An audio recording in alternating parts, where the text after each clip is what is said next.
By the time we wind up our visit to the old home of the great Picasso, it is already early evening, and as we drive back to our lodgings, we see crowds adding to the already festive atmosphere of Malaga's commercial strip. We find it impossible to resist the temptation to stop and take a look at what's going on.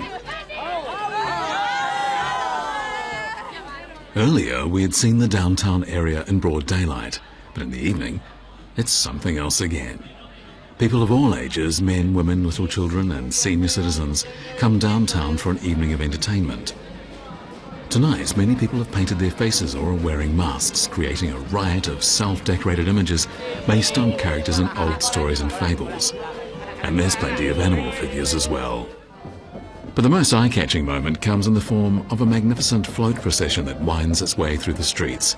As with so many of the people in the streets, those taking part in the procession are depicting characters and events from history, mythology and traditional tales. The gala atmosphere suggests that this must be part of some special holiday celebration. Why have so many people gathered together dressed in this bizarre fashion? Hello, we come from China, CCTV. Documentary. We want to know today. What's the day today? Okay, today is Carnival Day in Malaga. It's very important for people. So people have to make up. How many people will come here? How many? Approximately 100. 100. But It turns out that we've arrived in time to catch the annual carnival.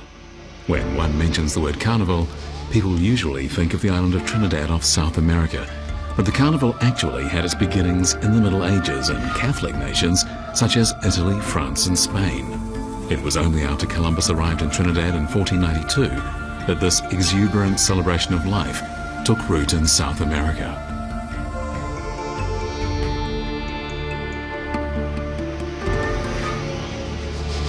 Christopher Columbus, the great Spanish maritime explorer who became famous across the globe, not only discovered the New World but also accelerated the course of contact and cultural dissemination between different civilizations. Some in this crowd of celebrating Spaniards are dressed as indigenous Indian Americans. And this leads us to think about what Columbus might have really been like. What kind of person was he? What was it that motivated him to believe so firmly that his suppositions were correct, that he persisted in seeking financial support for his venture until he was ultimately able to sail off into the West?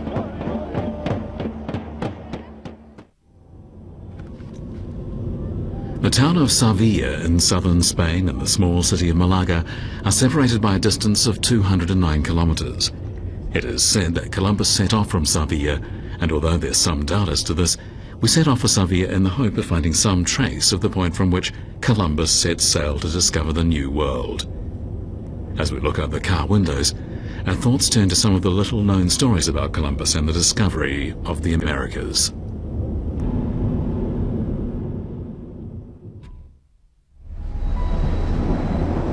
After a 2.5-hour journey, we arrive in Seville, known to many as the Pride of Spain.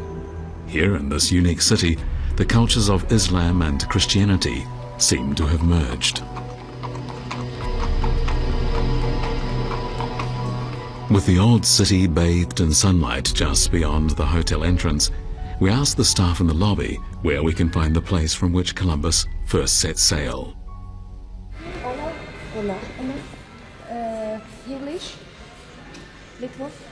Un poquito. We're looking for Palos. Palos. Do you know this place? Palos de la frontera. Do you know Galung? Galung. Is it Galung? Donde salió Galung. Cristóbal Colón. ¿Dónde quiere ir? A Palo. Palos de la frontera. Pero no está. Palo de la frontera está aquí en Huelva, hija. Límite con cuando en la época cristiana y musulmana, la frontera de los pueblos que se iban conquistando. Y sabe ahora Ahora esa Palos de frontera, ¿qué es? ¿Un pueblo? Es un pueblo, es grande. Palos de la Frontera también fue el pueblo de donde salieron las carabelas para la conquista de América, para el descubrimiento de América. 你跟他说，我们现在就要去找这个地方，去看一下当年哥伦布第一次出发的地方。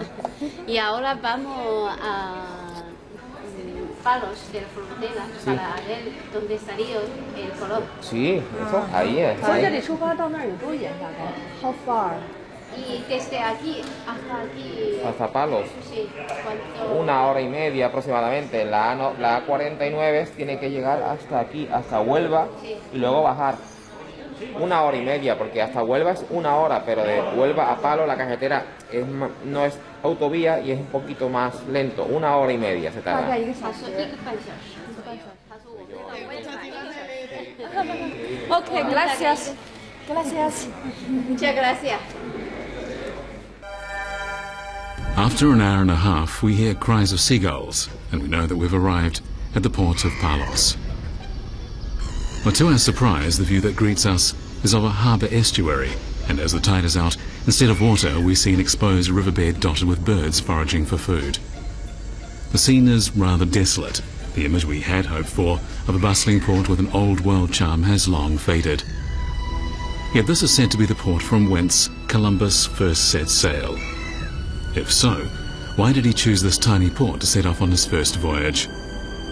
As we reflect on these questions, we come across an elderly couple who appear to be sightseers.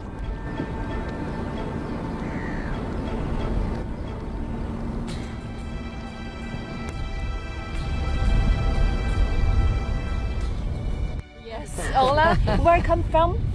Argentina. 阿根廷。 Argentina. 我们还想知道，就是当时哥伦布出发的时候是在这个地方还是在那个地方？ ¿Dónde salió? No, no. ¿Cuál es el lugar de donde salió? Sí. No. Él salió del puerto de Palos.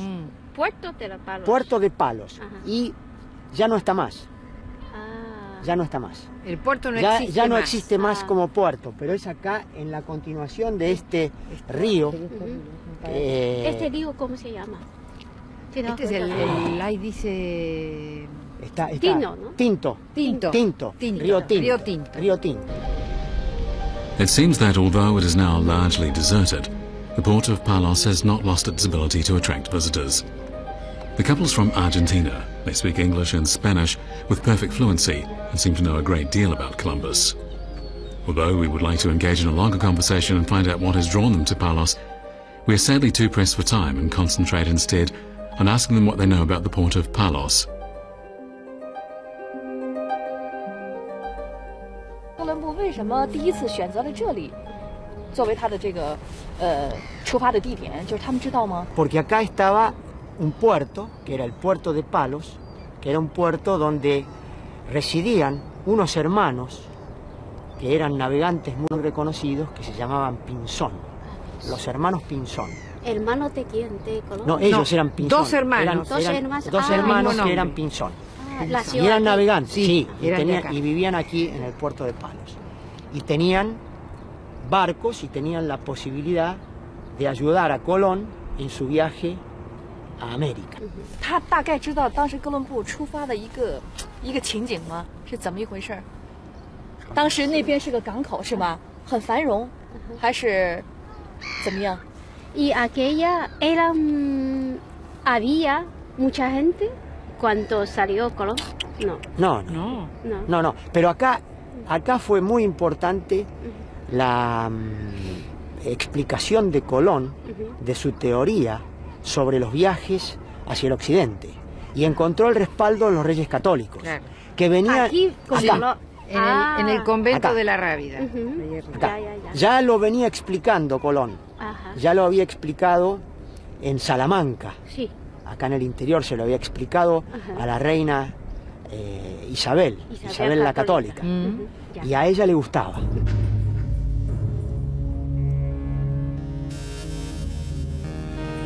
To our surprise, the two Argentinians answer all our questions.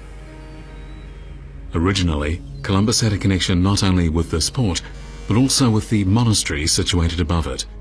So, what unfolded here before Columbus set sail for the west? Without thinking, we lift our gaze to the monastery perched on the hill above the port. We decide to drive up to the monastery, accompanied by the well-informed Argentinian tourists, to learn the full story.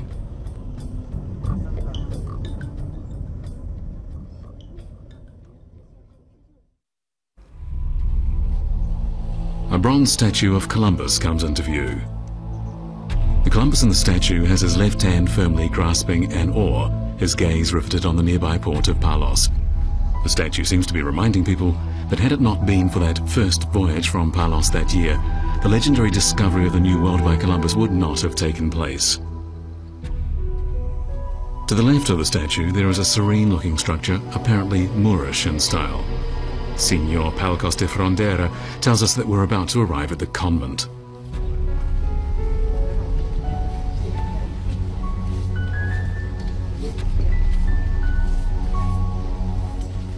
As we walk into the monastery, we make our way down a long hallway. There we discover that this is not so much a monastery as a museum dedicated to Columbus's voyage. All the monastery's walls are hung with large oil paintings related to the famous explorer's journey. As this monastery is strongly associated with Columbus's voyage, a great deal of love has gone into these works of art.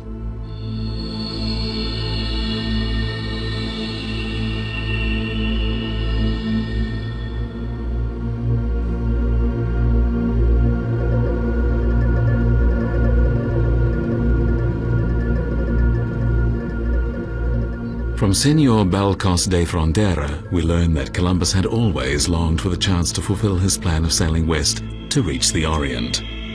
At that time, however, planning and executing such a grand voyage required considerable financial backing, and lacking the resources himself, he approached the monarchs of nations such as Portugal, England, and France.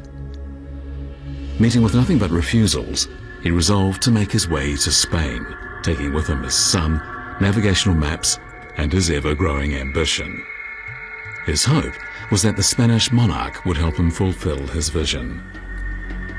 However, as the father and son landed at Palos in their shabby and travel-stained clothes, Columbus realized he had little with him aside from a great dream. The monastery, situated on the hill above the port, was the only place he could secure decent accommodation.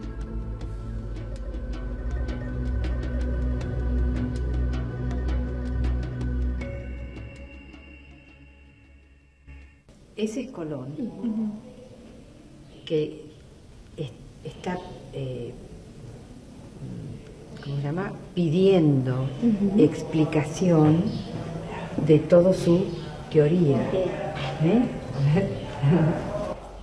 We learn from Senor Palos de Fronteras that in this shelter the kind-hearted prior saw to it that Columbus's repeated unsuccessful requests to the two monarchs Ferdinand and Isabella be resent in the form of a letter.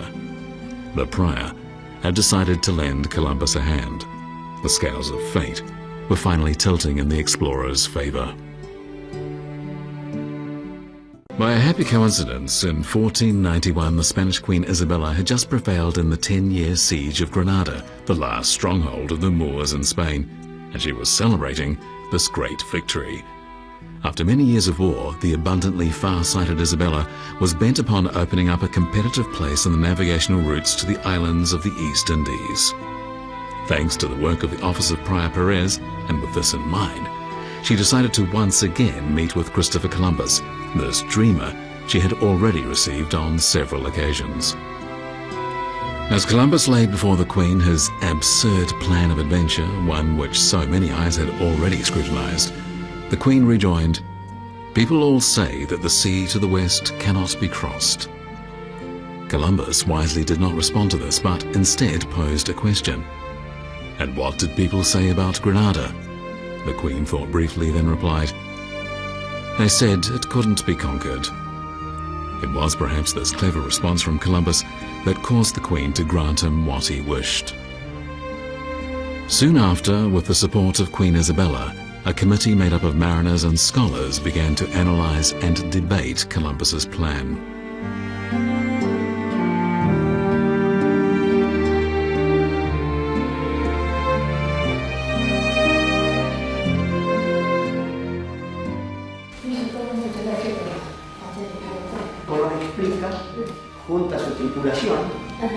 ¿cierto?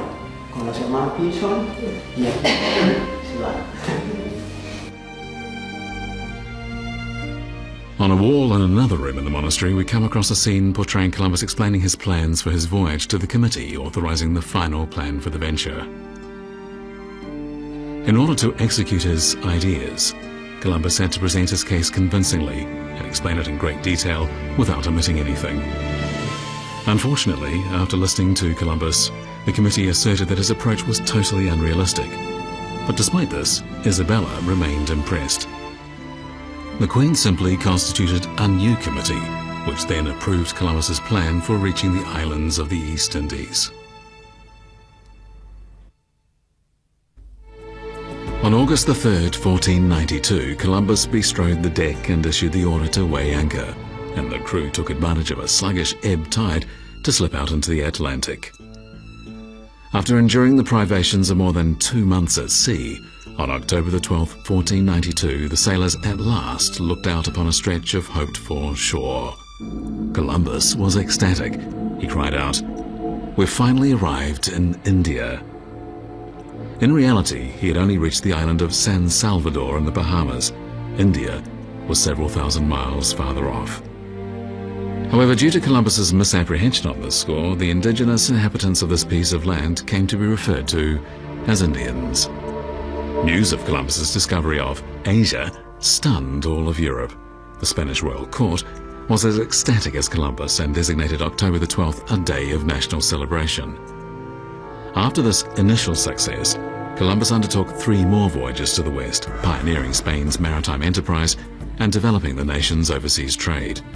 The pursuit of wealth caused by this eastern discovery opened up a new age in human civilization.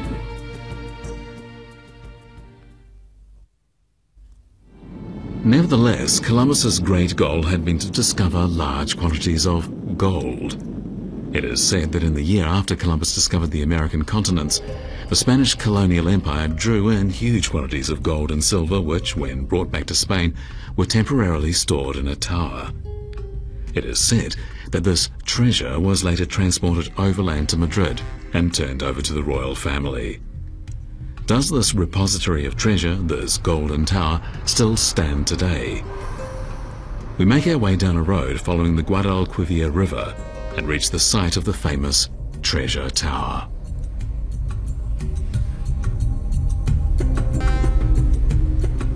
Unfortunately, however, after having gone to so much trouble to visit the Golden Tower, we find that the gate is locked. Luckily, after many attempts to seek help, a lady who has worked for many years at the tower arrives and opens the gate for us.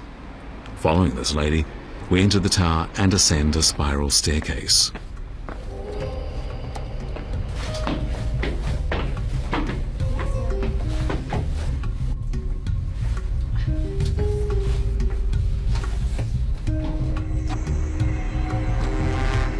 We push open a creaking wooden door, and finally, we reach the terrace of the Golden Tower. At first, we think our guide is going to stop and let us interview her, but instead, she continues on up to the top of the tower. We are, needless to say, curious. What can she be doing?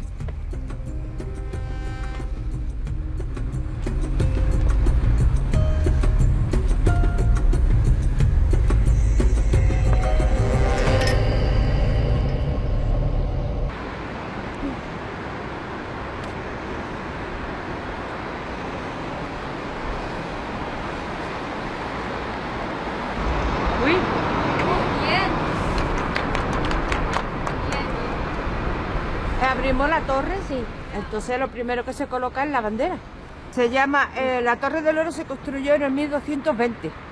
Se construyó por un rey árabe, sí, que le puso el nombre árabe, que no sé si es, bueno, pero al castellano se redujo Torre de Oro. Pero la torre sufrió en X años, sí, en X siglos, un derrumbe. Y la reina Isabel II intercedió para que no se cayera más. Entonces le agregaron esta parte de aquí, y ahí le pusieron unos azulejos que ante los rayos del sol parecía oro. Y la gente del pueblo le decía, la Torre del Oro, Ajá. la Torre de Oro. This lady's primary task is to raise the national flag every day, and she's been following this set routine since the day she began working here. We can see from what she tells us that she takes immeasurable pride in the fact that she is able to work at the Golden Tower.